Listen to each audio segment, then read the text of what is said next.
안녕하세요, 여러분. 인색함과 자기저축, 왜 이것이 필연적으로 돈을 잃게 될까요? 반소비에 관한 제 영상에서 몇 가지 점을 강조하며 투자와 저축 없이는 부자가 되고 번영을 이루는 것이 불가능하다고 말씀드렸습니다. 정기적인 수입의 일부를 인내심을 가지고 따로 모아야만 자본을 축적할 수 있습니다. 이것이 재정적 안녕을 이루는 유일하게 정직한 방법입니다.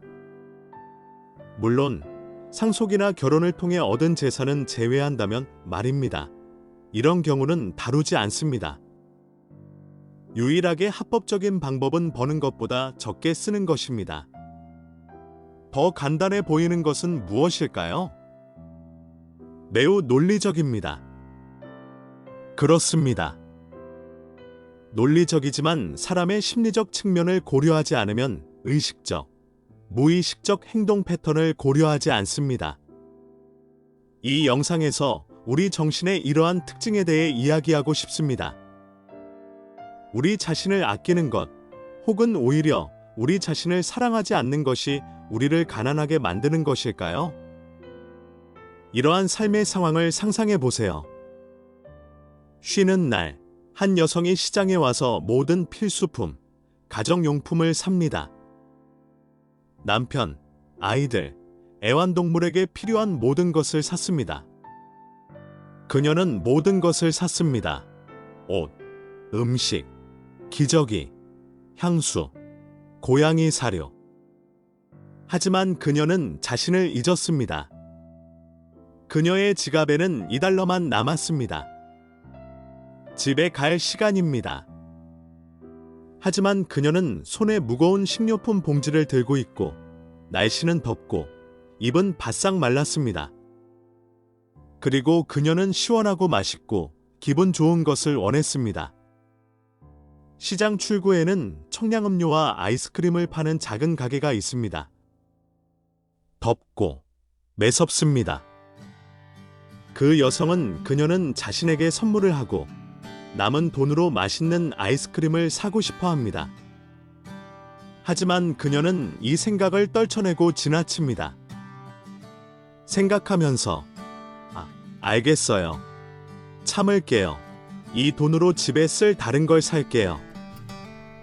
모두 저축을 위해서, 가족의 행복과 번영을 위해서. 그녀는 차나 대중교통 정류장에 다가가서 알아차리지 못한 채 벤치에 지갑이 든 가방을 놓아둡니다. 더위 때문에 머리가 멍하고 생각이 혼란스럽습니다.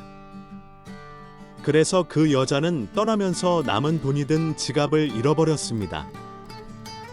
그녀가 집 근처에서 그것을 깨달았을 때, 그녀가 돌아왔을 때 지갑이 든 가방은 더 이상 그 벤치에 없었습니다. 누군가가 그 방치된 것을 훔쳤거나 훔쳐갔습니다. 그 여자는 얼마나 화가 났을까요? 물론 그는 화를 낼 것입니다.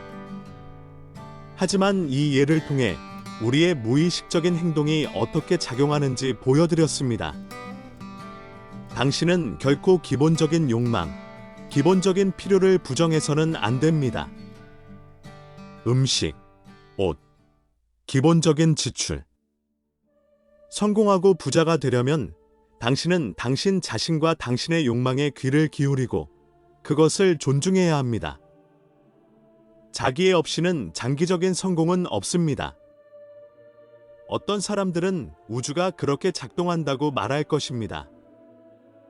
당신이 자신에게 돈을 쓰는데 인색하고 정말 원하는 것을 사지 않았다면 우주는 분명히 그것을 알아차리고 나중에 다른 삶의 상황에서 당신에게서 같은 양의 돈을 가져갈 것입니다. 물론 비난받아야 할 것은 추상적인 우주가 아니라 우리의 발달된 인간의 뇌입니다. 이것이 우리의 무의식적인 정신적 태도가 작동하는 방식입니다. 당신이 정말로 원했던 무언가를 스스로 거부하면 얼마 후에 무의식적으로 정확히 같은 양의 돈을 잃을 위험이 있습니다. 이것은 우리 모두가 이해해야 할 중요한 교훈입니다. 그 여자가 자신을 위해 아이스크림을 사서 미안하다고 생각한 $2를 그녀의 잠재의식은 지나가던 알코올 중독자이자 노숙자에게 주었고 그는 그 지갑과 주인이 없는 가방을 가져갔습니다. 이 노숙자도 목이 말라 죽어가고 있었고 지갑에서 찾은 돈으로 맥주나 다른 술을 살 것입니다. 그는 누구에게도 아무것도 무료로 주지 않을 것입니다. 그의 잠재의식은 다른 사람에 대한 소비주의적 태도로 배선되어 있습니다. 우리는 자신을 불쌍히 여기면서 무의식적으로 자신을 희생하는 것처럼 보이고 우리의 행동은 덜 책임감 있게 됩니다.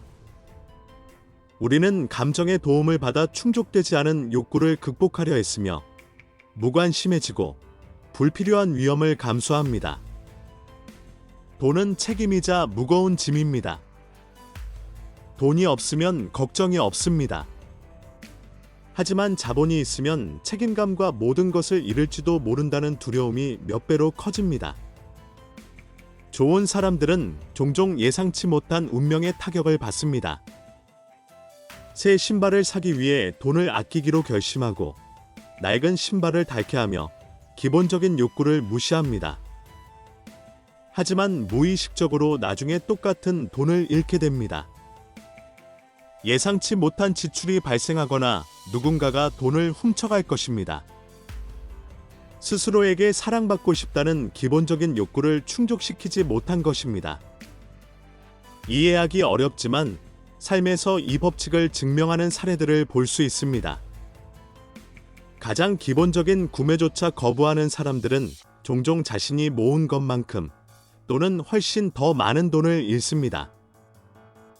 대중교통을 이용하면서 돈을 내지 않고 속였다면 돈을 저축한 것처럼 보이지만 앞으로는 틀림없이 그 돈을 잃게 될 것입니다. 의심하지 마세요. 도덕적 선택과 양심에 따른 거래는 재정적 손실로 이어지는 잠재의식적 행동과도 관련이 있습니다. 다른 사람의 불행 위에 행복을 쌓을 수는 없습니다. 반대로 자존감이 높은 사람들은 종종 운명으로부터 예상치 못한 선물을 받습니다. 솔로몬의 속담에 이렇게 나와 있습니다.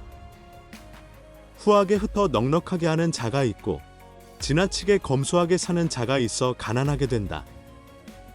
사람들은 자신을 사랑하고 힘들게 번 돈을 즐겁게 쓰는 법을 배우고 기본적인 것들을 스스로에게 부정하지 않아야 합니다. 어떤 제품이나 목표를 위해 저축했다면 이 목표를 달성하면 추구할 가치가 있습니다. 목표 없이 돈을 저축하는 것은 잘못된 것이며 큰 실수입니다. 조기 은퇴나 수동적인 소득원 형성과 같은 형태의 목표도 목표로 적합합니다.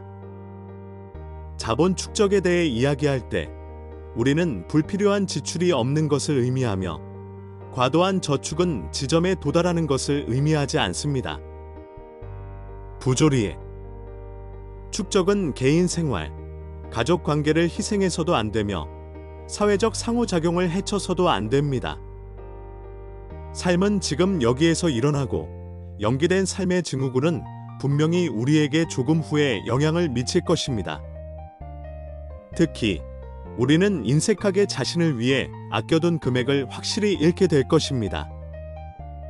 감정을 훈련하고 따로 모아둔 돈을 포함하여 즐기는 법을 배우는 것이 가치가 있습니다. 그러므로 저는 먼저 자신에게 지불하세요 라는 공식을 제안합니다. 투자에 돈을 투자하는 것은 그것으로 무언가를 사는 것만큼 즐겁습니다.